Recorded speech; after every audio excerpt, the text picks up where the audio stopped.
Yeah, it might be nice to hear from you, Fiona, in terms of focusing and what it is, and to just let us know a little bit more about what is focusing. Sure. Okay, so focusing was developed in the 1960s or so by Professor Eugene Gendlin. He worked at the University of Chicago, and he was a philosopher, and he was exploring the philosophy of the implicit. And he worked with Carl Rogers, who's maybe known as the father of humanistic or person-centered psychotherapy. He did some major research into what makes therapy successful, what works, what makes it work, and when doesn't it work. And what he did was he recorded hundreds of sessions of psychotherapy sessions, and he was looking for what made it work and when didn't it work, when was it less successful. And based on his philosophy, what he saw was, what he observed was when people who were in therapy or counseling, when they went inside to find a word, they became a little bit inarticulate. They slowed down, perhaps. They were talking about something, and then they would start to fumble for words and say, well, I'm not quite sure how I would put how I was actually feeling about this. Maybe I was angry, but it wasn't quite anger. There was a bit of resentment mixed in there, or it was maybe a little bit more. And perhaps they would close their eyes momentarily, go inside to try and find the word to say what they wanted to say. What was their meaning in that? What did they mean to say? It was within the context of therapy, explaining or talking about or attempting to refer to how they actually felt. What was their life experience? What were they experiencing in that situation? And we might know cognitively up here what we're experiencing. We might well know what we're feeling. Maybe it's anger, maybe it's resentment. And there's more. And what Eugene Gendlin discovered was that the more, if we give it the space and the time, will open up into more fuller explication of what it is we actually mean.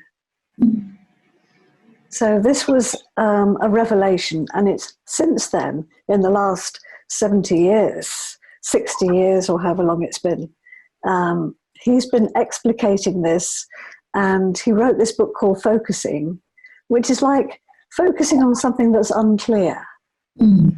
When I said about people go a bit inarticulate, they might close their eyes momentarily to sense what it is they mean. They're going into something that's unclear.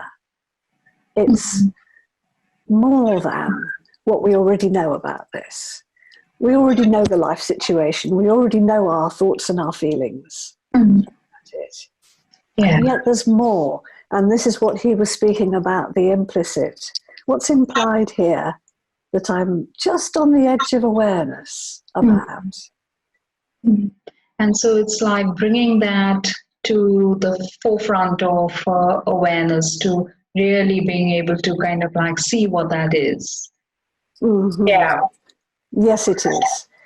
Yeah. It's bringing it to the forefront of awareness, and it might take some time to get there. It might be sort of, feels like we're floundering, we haven't got the words to say it.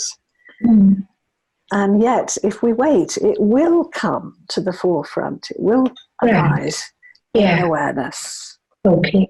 So I'm wondering whether you could let us know a little bit about what is the process, how, what would it look like to do focusing, to really stay with this implicit and, let it,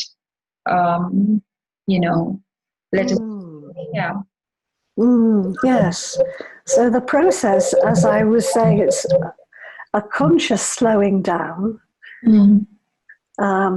We might have in our minds or in our thoughts what it is the situation is about, how it connects to the life situation.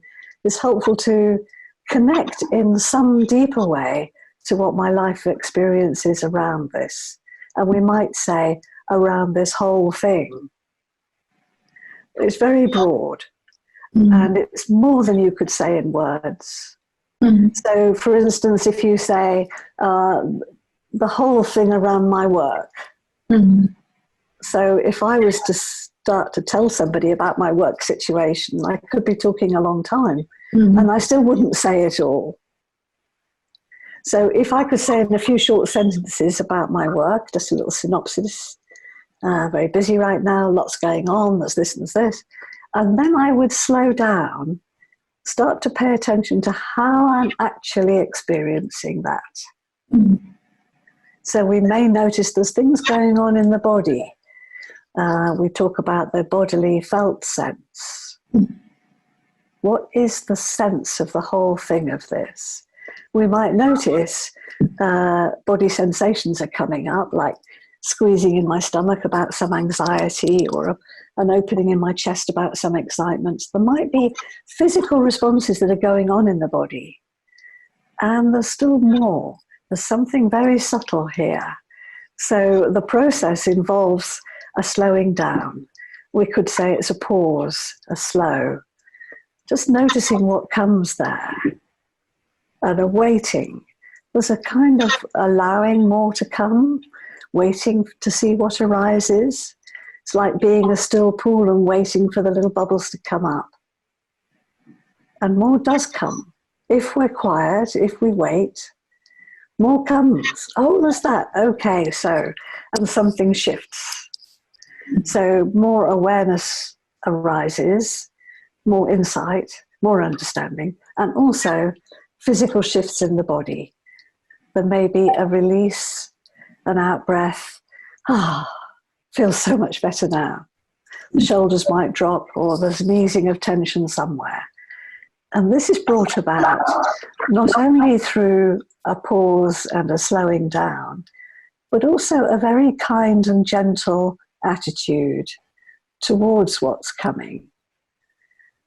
So this is the other really crucial thing about focusing, not just sensing into the whole thing and just seeing what's there about that, reaching the edge of awareness and realizing that more can come from that edge of awareness, but also being very kind and gentle with whatever does come. So it's making space for what's there, saying yes to what comes. Right. Being very, affirming, supportive with whatever's there. Yeah.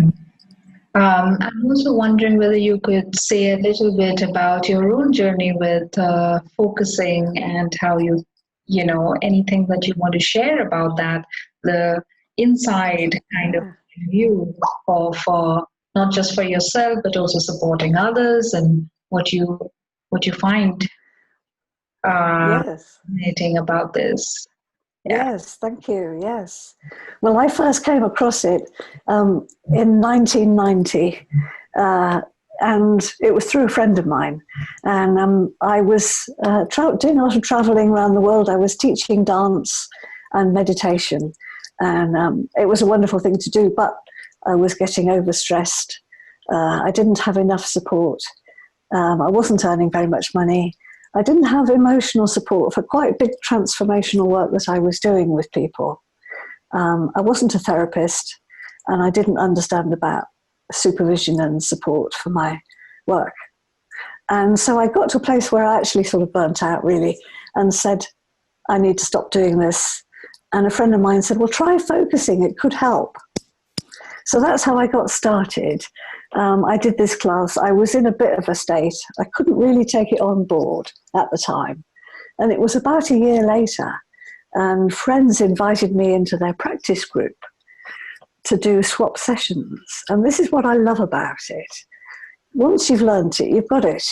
You can practice in partners, in pairs, and you can bring it into your life. You don't have to pay a therapist for this life support. I call it a life support. Once I joined that group, I really took to focusing. I loved it. And I was in that group, 3 or 4 of us meeting fortnightly for 18 years. I absolutely loved it. And then I was in another group for 15 years, and now I have various partners. I've got a weekly partner and a fortnightly partner, and I've got support for my work, and it's great. So it's had a big impact on my life. It's really helped me to find out who I am and what it is that's important to me, make my decisions, what I want and what I don't want. I'm not very good at decisions. Sometimes I need to just walk away and come back, even just to walk out of the room or have a cup of coffee, and then I know. But it's given me that time to slow down and to listen, really what's important to me there. It's given me a lot more self-confidence, belief in myself and my capacities to make decisions. And I'm not quite so much beating myself up about my mistakes. That helps too. So what I love too is the work that I'm doing with people. Like you said, you asked about, seeing the impact on other people. And sometimes it's just immediate and so profound. Initial sessions can be really wonderful. It's just like this world opens up and shifts can happen and changes in how we perceive our life situation, how we relate to our struggles, inner struggles and outer struggles in life. There's a whole different relationship with those difficulties. People become bigger. They have more capacity. They can hold these struggles more lightly, less immersed, less bogged down, less merged, more open and able to deal with whatever comes up. So the way I'm working with focusing, and it could be you can use focusing in any area of life. The way I'm particularly exploring it is through supporting people in personal difficulties, and it really, really makes a big difference with that. And people who work with others, people who are practitioners, therapists, massage therapists, or art therapists, or it really has a helpful impact. It helps people to really to have more self-knowledge, more self-confidence, more self-awareness, and capacity for listening. That's one of the other crucial things about focusing, is it develops this listening ability. It helps me to listen to myself. It helps me to listen more accurately to others. Yeah. You were also saying something about how focusing can one do it on one's own, or is it always in with someone else? You said, after we do the basic workshop, then it's like really something that one can use. So I'm just wondering whether you can say more about that, of how maybe we can use this. Yeah. Yes, it's very practical. It's based on this philosophy and theory, and it has practical applications. So after level 1, you'll have a sense of what it means to sense the body. What does this mean? It's the physical body, and it's also the energetic body, which is not just the skin envelope of the body, but what's in the body energy field. To be able to sense into that and to notice what's happening. So, yes, it gives you that opportunity just to be able to check in with yourself. Like I said earlier about making decisions. Well, what do I really feel about this? Or what's really going on for me right now? There seems to be some confusion. I'll just see, and then just take a quiet moment or two to settle, to sense what's going on inside, and to be able to notice that. Give it some acknowledgement. Okay, there's this and there's this, and I'm aware of this. So it's sort of pulling out different threads from this confusing model in there, feeling or seeing much clearer what's happening, to be able to articulate that more clearly. And if we can't, then that's fine too. Then at least we can say, well, I've got this confusing feeling there, I'm not able to say right now. Yeah, being friendly with ourselves. Yeah. Yeah. Mm. Something that maybe I'd like to share with everyone is that Fiona will be here in India and over at Just Being, and she will be doing the level 1 focusing workshop, which can be attended by anyone who's interested in this kind of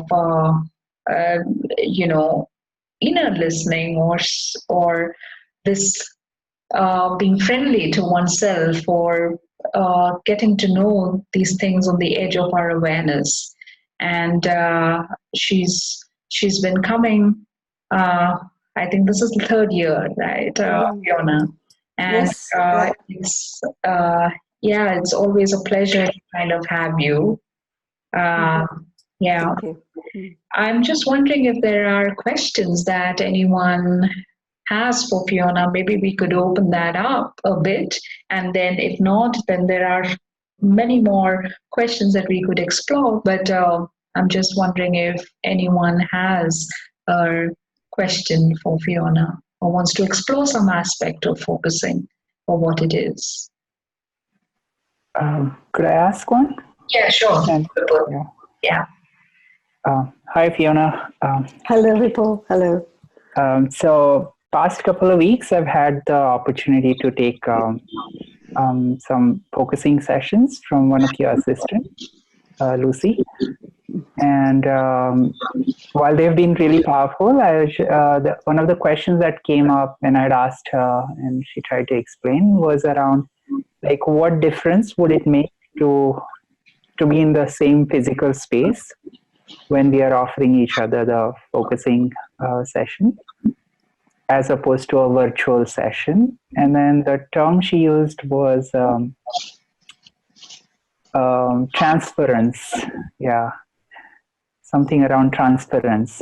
And that she felt it can happen irrespective of whether you're in the same space or not. But I was just trying to understand it better. If you have some thoughts, what difference would it make if one is in the same physical field? Yeah. Thanks. Yes. Well, there's lots to say there. Thank you for that question. So I want to say something about the physical space and something about the transference. So the physical space, I would say it's easier and more pleasurable, more enjoyable, physically being in the same room. You have a body sense of another person, which, is below the level of awareness quite often. But you can pay attention to that. I do quite a lot of work online. It seems to be shifting that way. I'm getting more people signing up for online trainings than I am for my local course in Devon in the UK. So I think it works really, really well. And it's just not quite as enjoyable because you're looking at the screen, just like we are now. Looking at the screen, in person, you've got the dynamic, the interactive group, which I really enjoy. It feels more alive and dynamic. And the screen, there's just that little hurdle to get over, and already you could maybe experience it right now with an invitation to questions and sensing, shall I ask my question now? Shall I wait to see if somebody else wants to? In the room, it's so much easier. You can sense if somebody's ready to ask a question. So it's just simple things like that. There's no big deal about it. And Sandy, Yeah, I was also wondering from there, since you will be here in person and the workshop will also happen in person, I'm also wondering whether you could, let our audience know as to what would happen during these the course and the 2 days and over the weekend, and how would it be structured when you're here on the 9th and 10th of November. Thank you. So I do want to say again that it's very experiential. experientially based. There's little pieces of focusing to learn. So what I say is, you can't really focus until you know how to focus, and you can't know how to focus until you've focused. So it's sort of, you need the whole thing. And what we're doing at the weekend is learning little pieces at a time and practicing with little bits of it. And gradually you'll be putting it all together. So the practice sessions will be, some of it will be what I call group guided. I'll guide an exercise in the whole group. And you might then close your eyes and notice your own experience in relation to that guided practice. And then we can have a sharing in the group, and each person's experience is so valuable to offer into the whole group experience and learning. So there will be some whole group guided exercises, and there will be pairs practice as well. And in the focusing, we talked about earlier, we talked about what you can do about listening inside. It's so helpful if you have a listening partner, a companion to sit with you while you're sensing inside. And also what I love about it is that we can exchange partnership practice. So I have a go being the focuser, one person is the listener, and then we have 10 minutes to practice that. And then we swap over. And so the person who was the focuser then becomes the listener. So just practicing listening and practicing sensing and saying what's there, taking time, slowing down. And there's going to be various structured exercises so that you know what you're going to be learning and what you're going to be practicing. So I'll be teaching with a handout perhaps, or using the board or a little piece of what we're doing. And then we have some instructions for the practice. And then you go away and you practice in pairs and swap over, 10, 15-minute practice, and then come back into the whole group and share, what did you observe? How was that? What happened? What learnings come from that? So it's really experientially based. It's jump in and have a go, see how it works for you, give it a go, and learn from the practice. So by the end of the weekend, you're going to be, you'll have much more of an insight of what focusing is and how it can help you, what benefits it can give you, how you can listen for another focuser, how you can do an exchange. You might want to continue afterwards and do practice sessions, exchanging with people, in person or online. Yeah. And so I believe that the level 1 workshop that you'll be offering is like the that basic template that we need to have to engage in this kind of process. And after that, one could practice with in an exchange with others and keep finding out more about how this works and deepening into it. Yes, indeed. Yes. Yeah.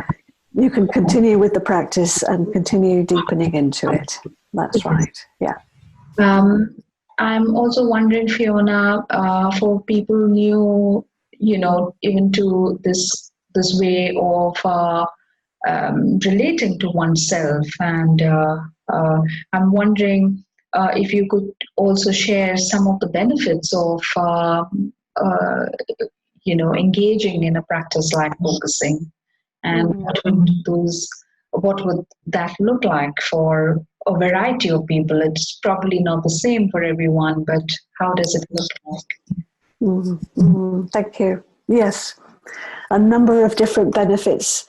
Some are immediate, there's a release, and some take time. With deeper issues, it might take time to keep returning to something over and over. One of the key things for me is finding a really helpful and grounded way of being with my emotions and with my feelings. When I first started, I said, I was in this burnout place, and And I was in a place of confusion. I didn't know what I was going to do with my life after that. And people would say, well, how are you? And then I would say, well, I'm fine. And then in the focusing, I would suddenly burst into tears. So, you know, it was all like, I wasn't aware of anything below my neck. I was, oh, everything is fine. I don't know why I'm feeling so upset. So I've sort of swing back and forth between pushing feelings away so that I couldn't feel them and I was fine, or being overwhelmed. I was under this black cloud and I couldn't see anything except for that overwhelming feelings. So for me, this is one of the benefits that however you are on the spectrum of this, either people who easily get overwhelmed with feelings find a safe way to be with feelings so that they can then inform you and give you more information about what's happening for you, and you can make clearer decisions, not so much being swept along with this storm of what goes over the feelings, the clouds that come. People who are sort of a bit more like this, oh, I'm fine, everything's calm, and yet not really in touch with feelings, it helps those people to bring their feelings closer. Gives you more capacity when you've got your feelings with you. More full, you've got more access to joy as well as all the sorrows that come. And you don't have to get swept up quite so much. It gives you a more balanced place to be with all of it. That's one of the key things. What else did I think? What was the question? Yeah. The question was more on the benefits, right? Of and we were exploring that. Yes, thank you. Yes. Benefits, yes, and different people will find different benefits. Yeah, and what you said was it's so striking about, you know, really moving closer with feelings, but also having a way to do that that's not overwhelming and that feels safe and feels okay. So I'm just wondering whether you could highlight a bit, because it's also of interest, to see what is it in the focusing process that makes it all right to be with oneself and one's feelings and experiences in this way. Yeah, what is it that we're, what's making it okay? Yes, thank you. So what makes it okay is when we're learning focusing, we develop the ability to be in what we call presence. We develop a capacity for presence. Presence is like a grounded, open, spacious awareness. Doesn't have any agenda for itself. It's friendly, interested, curious, open, and we all have this capacity. You probably all have this and know what I'm talking about when I say it's called presence as a kind of shortened way of saying, like self in presence. How do I find my grounded presence of being? And this really fits with what you're doing with just being, is to find this place of presence. And it's this capacity for presence that enables us to just really be open to feelings without getting swept up in them. To practice and to experience what it feels like to be bigger, to hold the space for feelings without feeling that I'm going to get overwhelmed or I need to push them away. This is one of the crucial things we learn in focusing.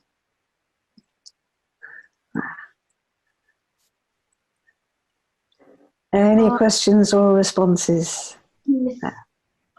Can I ask a question? Yeah. So when we talk about focusing and to know, I mean, is there any way that we can get a glimpse of, how we do it? I mean, is it very similar to sitting in silence and, the inner listening, or is it anything else? I mean, is it like guided meditation, or is it different? I'm not quite sure if I heard you, but I think you're saying, is it different from a meditation or a practice of sitting in silence? Yes. Yeah. It is a different practice, and it certainly is an advantage if you already practice meditation. And there is a departure in focusing or in meditation. So in both practices, we go inside and notice how the body is. And you might have things that you do when you're meditating is to perhaps acknowledge something and let it go and keep coming back to the breath or the awareness or whatever it is. In focusing, if you're noticing something happening in the body, you become curious about it. You invite it to show more of itself. You start to establish some kind of relationship with it from presence. You begin to listen to more. You invite more to come. Okay. So it's actually very interactive. It's an inner conversation that you may be having internally with yourself with a part of you that's feeling something. And it's also an external conversation with your focusing partner.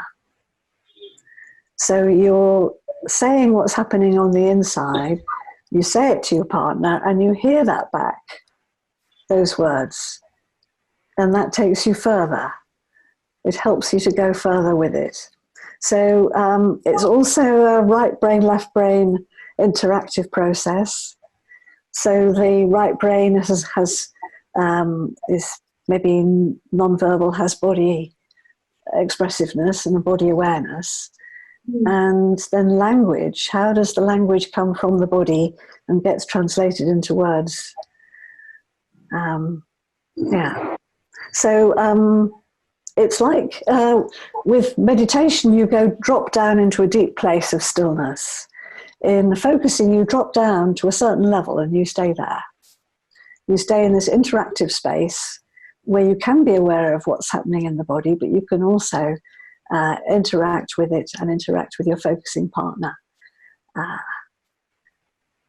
And it doesn't interrupt you if there's something else like, oh, can you bring me a box of tissues, or I need a blanket, I've gone cold, or can you shut the window? Can you open the window? These sort of small interactions can happen within a focusing, and it's not like coming out of the depths of meditation. Having said that, there is a process of coming out, and you feel like you've been on an inner journey. So, yeah, there are different things that you do when you get there. When you go inside, notice the body, and there is a parting of the ways. In meditation, I do this, and in focusing, I do that. Okay. Yeah. Thanks. Mm-hmm. I have a question, Sandy. Yeah, sure, Balu. Yeah. Hi, Fiona. Hello. Hi. So I had a question basically regarding, so is focusing a tool or a medium that you use in the counseling space if you're like a qualified counselor, or if we don't have that qualification of a qualified, so to say, the degree kind of a counselor? So as you develop, can we kind of offer it as a practice, as it's not, I don't know how you kind of term it, but if I want to offer focusing specifically to people, the larger set of people, how do I kind of position myself, and can I really do that as a practice in itself? Yes, you can, yes. And there is a training that would prepare you to do that. Okay, and then we can actually kind of term ourselves and say that, okay. Yes, yes. Call ourselves, like when a person asks me, okay, I offered focusing. So what is that one line, like we say that this is focusing without kind of getting into the entire thing. Like, okay, this is what I term focusing as. Sorry, I didn't get the question again. Can you say it again? So when somebody asks me what exactly is focusing, okay, you offer focusing. So what is that one line, or what is the defining line that what exactly is focusing? Like, what will it bring to me?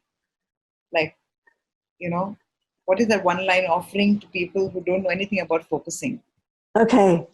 Well, I think we're discovering that there's more than one line. That we've given ourselves this time to explore what it is. So a one-line offering is not so easy. I could say a one-line is it enables access to your inner knowing. Something like that. Inner knowing. Okay. Yes. Yeah. You say that it's a process of inner knowing of what is present. It's a presence-oriented inner knowing. Yes. Like that? Yeah. Yes, indeed. You could say that. Yeah. Yeah. So that's it. Okay. All right. Thank you so much. Yes. Good. Pleasure. Yeah. I have a question. Good. Okay. Hi, Fiona. I heard everything that you said, and it sounds great. I mean, is there a way we could see a demonstration of this to really understand what is focusing? There is. Yes. There's two ways we could do this. Sandy and me could work together. Sure. Yeah. Yeah. Okay, thank you. Yeah. Sure. Okay, so what should we do?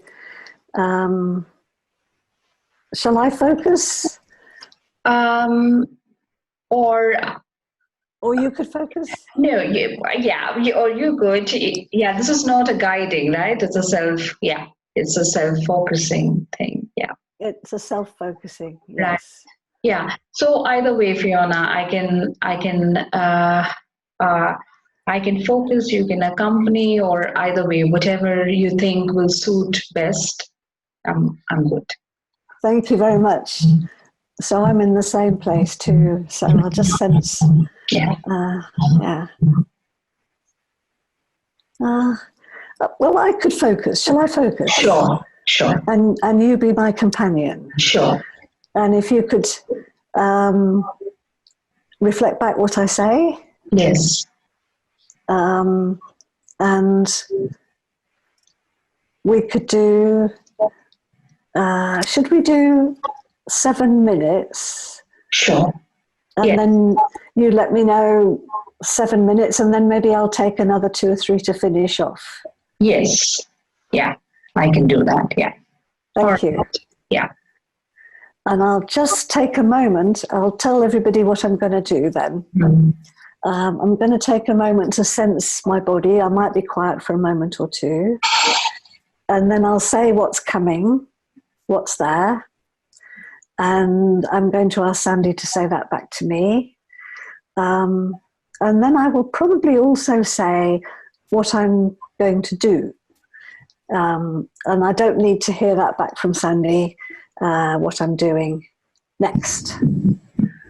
What I want to hear back is what happens when I do that. So, yeah. Okay. Shall we do? Okay, good. So I'm just going to take my attention inside, and I like to close my eyes for that. I'm noticing my body, sitting in the chair. My feet are resting. I'm getting a sense of how my body is being supported in the chair. This helps with my grounded presence.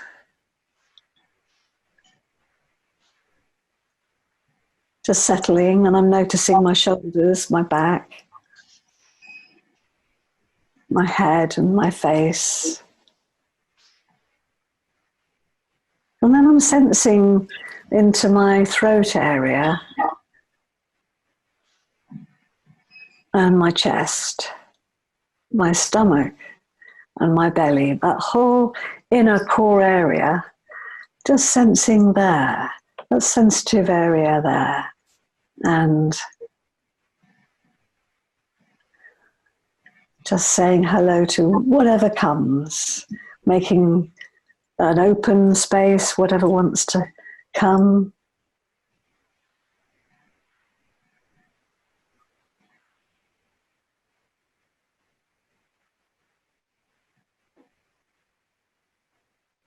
Now I'm aware of a couple of things.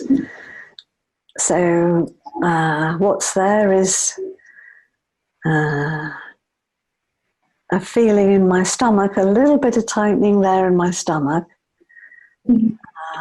Yeah. Yeah. So you're sensing this feeling in the stomach, a little bit of tightening there. Mm. Mm. It's feeling a little bit anxious. It's saying things like, well, is anything going to happen? Am I going to show anything here? Or that sort of thing. Mm. Yeah. It's feeling a bit anxious, saying, is anything going to happen? Is there anything that you will show? Yeah. Mm. Mm. Mm. It was nice to hear that back in that tone of voice. It was very much that same tone of voice that it said. It sort of got that little worried, oh, that sort of feeling about it. Mm. Yeah.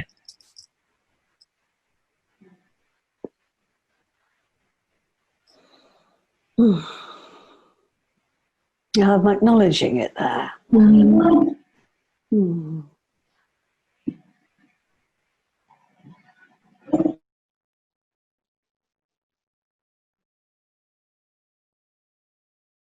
When I did that, when I acknowledged it, what came and what's here now, it's like a little animal. It's like a little animal in a burrow or something, like a little mouse. And it's like I just brought my attention to it, and that's what it looked like. Yeah. Yeah. You're seeing this like a little animal, like in this burrow, like a mouse. Yeah.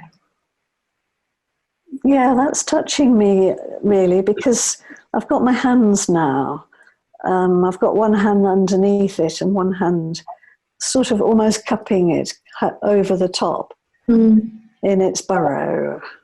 Yeah.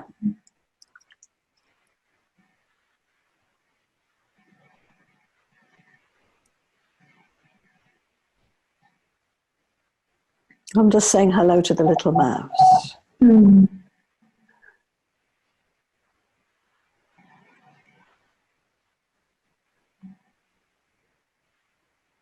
It's not sure it wants to come out. Yeah, it's not sure it wants to come out.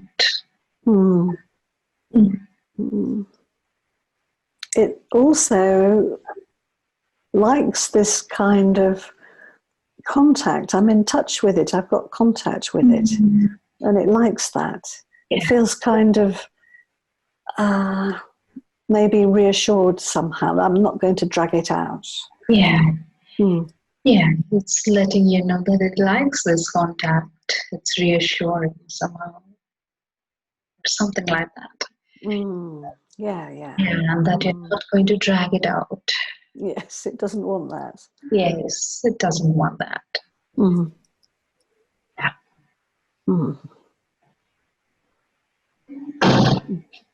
So I'm just sitting with it,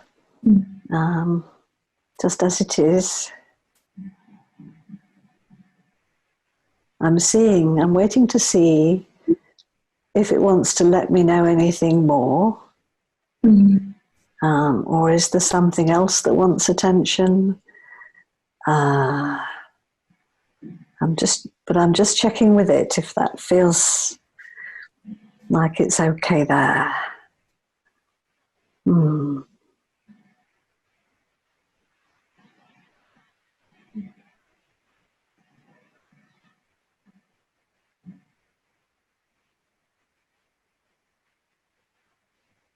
Mm. Yeah, it feels okay. It doesn't want to be dragged out. And it's showing me this picture of me with its hand holding its tail upside down. It doesn't want that sort of thing. Yes, it doesn't want that sort of thing. Yeah.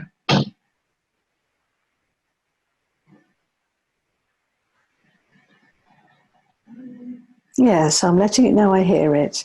And I'm respecting its wishes. It doesn't want to reveal any further. Yeah. Yeah. I'm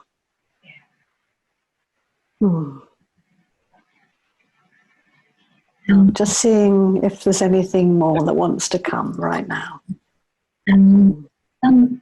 We are at 7 minutes, Fiona. Oh, that's great. Okay. Yeah, that's enough for that, for the little mouse. So I'm just going to check anything else and how my body feels. And thanking my body process for what it's shown me. Just taking my time to complete for now.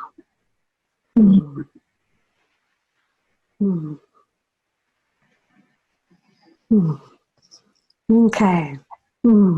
Thank you, Sandy. Yeah. Thank you.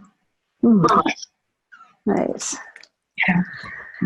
So, I'm curious, any observations or questions from that little demonstration there? So when you were speaking about the little mouse, I wondered if it was a metaphoric representation of something, or was it just something that's coming to your mind and you're just saying? I mean, when we are we focusing on thoughts and interpreting and then saying, or are we just saying them the way they come to us? Yes, say what comes when it comes. And in my session just now, my short session, just tracking back, how did I start? Just sense my body, how it all feels. I found something in my stomach. A little bit of tightness, wasn't it? It started with a bit of tightness. And when I went to that place with my awareness, just noticing how it felt there was some anxiety. Was anything going to come in this session? So the little mouse came, now I'm remembering, when I acknowledged that. When I acknowledged what was there. Yeah. Does that answer your question? Yeah, it does. It came from, and it stayed there. It came from my stomach area. I didn't make it up in my head. I didn't have any idea right. There was going to be a little mouse there. Yeah. It just showed up. As soon as I acknowledged the anxiety, it looked like that. It looked like a little mouse in its burrow. Okay. Yeah. Thank you.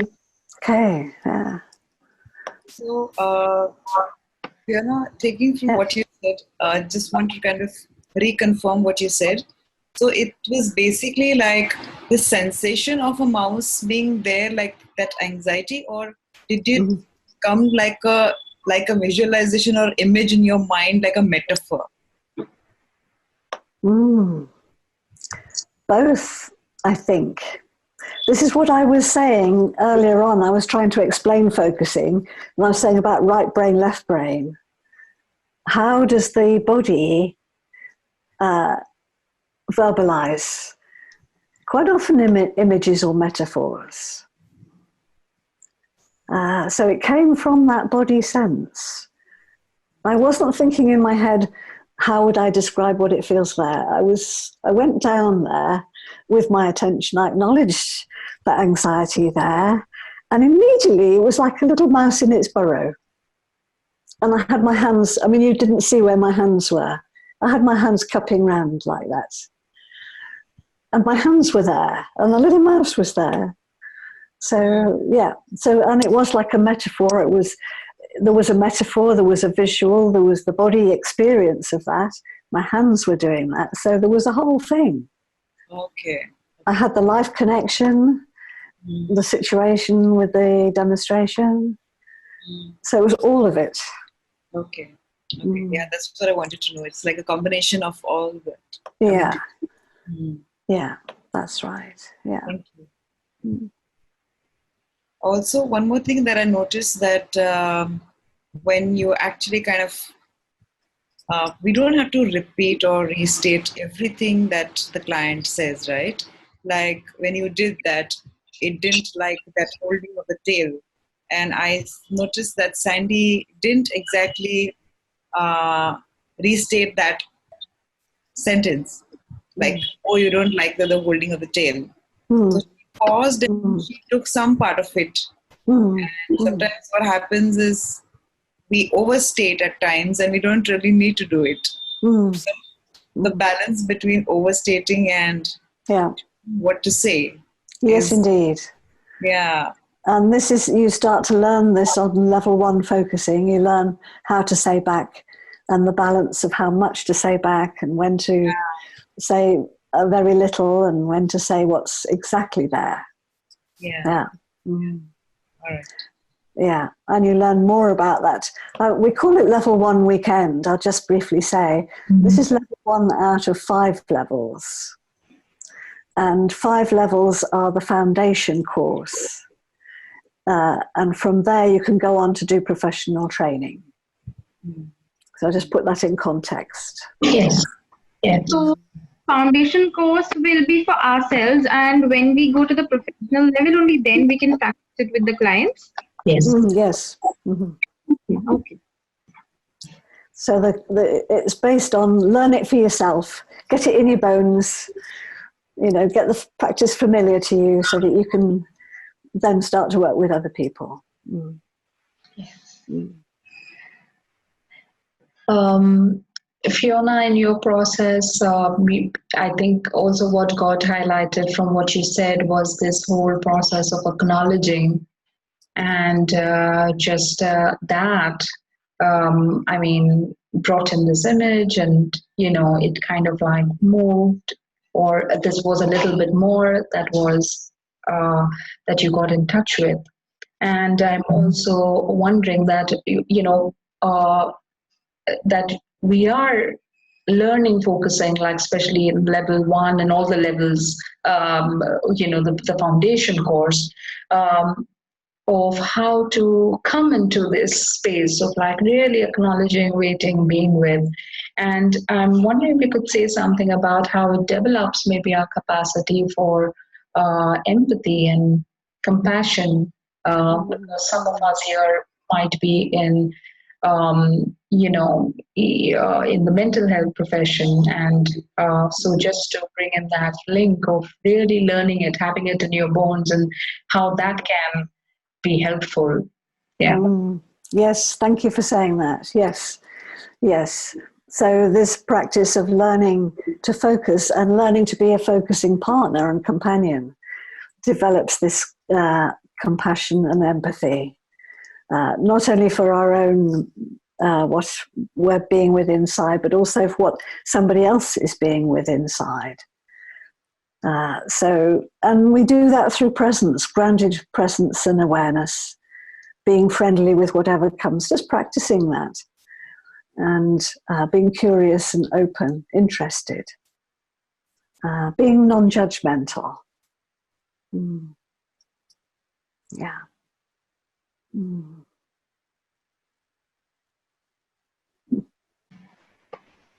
I'm wondering if there are any more questions. And I also want to, I did not start out with an introduction, Fiona. Maybe we can end with one, because you have years of experience, not just with focusing to yourself, you're also, you also train others. You are a certifying teacher. So if you could let the group know a little bit about that very rich background that you have. And it shows in in what you say, and but I was just wondering for people to know what that means in terms of in terms of what you bring, also in terms of your own training. Yeah. In terms of what you bring, also in terms of your own training. Yes. So I trained in the year 2000, having been focusing for 10 years and practicing that. And I trained with Barbara McGavin, who's a focusing coordinator and theoretician in focusing, works with Anne Weiser Cornell. And the two of them have developed inner relationship focusing, which is really supporting the inner relationship, supporting presence, your capacity for presence when you're being with difficult areas in your life, difficult feelings. So this is one of my specialties, is inner relationship focusing. And the other specialty which I'm enjoying is whole body focusing, involving movement, also involving a sense of grounded presence and what impact that makes in the body when you're aware of grounded presence. So I qualified, I don't know, in 2001, and I've been teaching small groups ever since, and I have clients, one-to-one people, and I have trainings. I'm a certifying coordinator with the Focusing Institute, International Focusing Institute. So I can offer certification in professional focusing teaching, and either teaching if you want to teach on a one-to-one basis or teach groups, and focusing-oriented therapy. So there's all these different avenues. What we're doing in level 1 is partnership focusing. Learn how to do partnership swap sessions, and the foundation course is all about that. The partnership is the basis, really, of your focusing, if you want to be a focusing professional. Yeah. And Fiona also teaches level 1 and 2, and also thinking at the edge or a bit of it to the students of the presence-oriented psychotherapy course when she comes to India, and then she offers level 1, which is open to everyone, whether you're a professional in this area or not, or just having this for yourself, which I think is a big gift. And that's the workshop that we'll be starting off with in November 9th and 10th. And looking forward to that, Fiona. Hoping that many of you are able to join in that workshop. And if there are any more questions around this or about the weekend training, then just write to us, and we'll be happy to kind of answer that. Right. Okay. So we're almost ending the hour, and I'm wondering, Fiona or anyone else, is there anything more that needs to be said, that wants to be said? Yeah. Thank you, Sandy, for this opportunity. It's been nice to share with you all. And I hope to see some of you at the weekend. That would be lovely. Yes. Yeah, some are there from the course, and you will kind of meet them when you're here. And and maybe some more, who may join. Okay, good. Lovely. All right. Thank you very much, Fiona, and I'll be sharing the recording with all those who have registered for the webinar. Thank you so much. Thank you. Pleasure. Thank you. Yeah. Right. Okay. Thanks, Fiona.